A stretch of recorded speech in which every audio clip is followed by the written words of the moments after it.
le fait qu'on ait découvert le gisement transfrontalier avant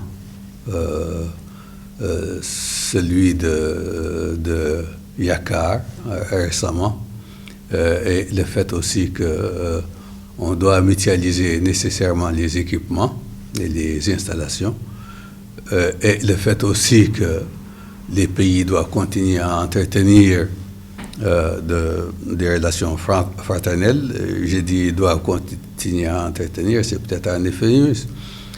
Les pays doivent renforcer, dynamiser et rehausser leurs relations fraternelles et leurs relations de coopération.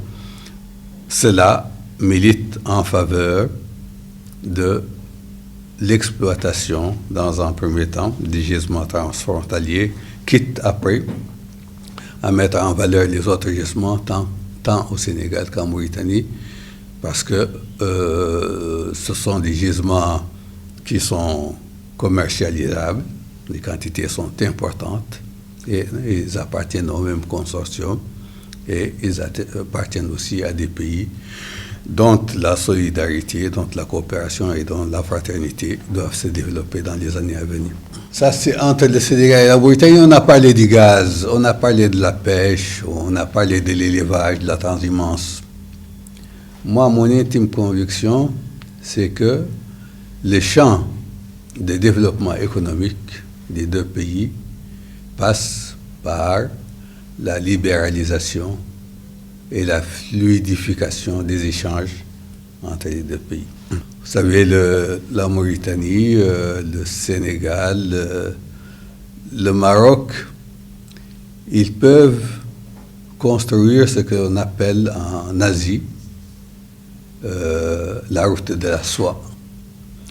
La route de la soie, historiquement, elle a joué un rôle extrêmement important. On appelle ça route de la soie, mais en réalité, c'est la route pour la circulation des marchandises dans leur ensemble, soit comprise, et d'échanges économiques extrêmement importants qui pourraient contribuer à développer l'Afrique dans son ensemble, l'ouvrir à l'extérieur beaucoup plus que ce qui existe et développer les deux pays. Pour cela, naturellement, il faut des infrastructures. Il faut naturellement construire des infrastructures à la dimension de nos possibilités actuelles, avec le pont de Rosso, naturellement la route Nouakchott-Rosso, la route Kermassen-Diama. Il faut les construire. Et il faut aussi établir des relations plus fluides, beaucoup plus fluides, et faciliter les échanges, fortement faciliter les échanges entre les deux pays pour une meilleure intégration des économies. Vous savez, entre la Mauritanie et le Sénégal, on doit cultiver la bonne parole, on doit cultiver les facteurs d'unité et les facteurs d'intégration pour pouvoir véritablement profiter de notre voisinage et profiter des potentialités que ce voisinage peut générer en matière de développement des deux pays. Et j'espère que la visite du président Macky Sall inaugure une nouvelle ère de développement entre la Mauritanie et le Sénégal.